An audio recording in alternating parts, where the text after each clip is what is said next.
Hi welcome back to Yuktashree vlogs. ఈరోజు caramel popcorn ఎలా తయారు చేయాలో చేసి చూపిస్తున్నాను. దానికి ఒక కడాయి స్టవ్ మీద పెట్టుకొని పాప్కార్న్ తీసుకున్నాము. ఇవి పావు కప్పు.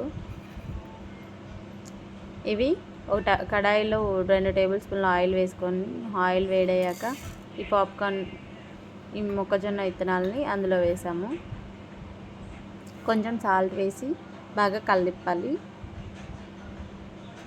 ఇవి కొంచెం వేగినట్టు ఉండే వరకు కలదిప్పాలి. ఆ తర్వాత బాగా క్లోజ్డ్గా ఉండేది వెయిట్ ఉండే మూత అన్నట్టు పెట్టుకోవాలి ఆ కడాయి మీద. చూసారా, ఇలా వేగే వరకు ఉంచుకొని నేను ఇడ్లీ పాత్ర మూత పెట్టేశాను. ఒక 2 మినిట్స్లో అన్నీ వేగిపోయి ఇలా వచ్చేస్తాయి. ఇవి తీసి పక్కన పెట్టుకొని ఆ కడాయి కొంచెం వాష్ చేసుకొని అందులోనే హాఫ్ కప్పు షుగర్ తీసుకోవాలి. షుగర్ తీసుకొని అందులో వేసి బాగా కొంచెం కరగపెట్టాలి. సిమ్లో ఉంచి మాత్రమే కరగపెట్టండి. అది కలర్ చేంజ్ అయ్యే వరకు ఉంచాలి.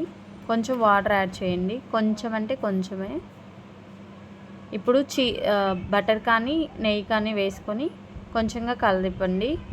నేను వంట సోడా వేయొచ్చు, కానీ నేను స్కిప్ చేసా పిల్లలకు పెట్టడానికని. అది ఎందుకులే పిల్లలకు పెట్టడం అని ఇట్లా మరి డార్క్గా వచ్చే వరకు కాకుండా లైట్ డార్క్గా వచ్చినప్పుడు దించేసేయండి. ఇప్పుడు ఆ పాప్కార్న్ని ఇందులో కలిపేసి పాకం బాగా పట్టే వరకు ఉంచి కలిపి సర్వ్ చేసుకుంటే రెడీ.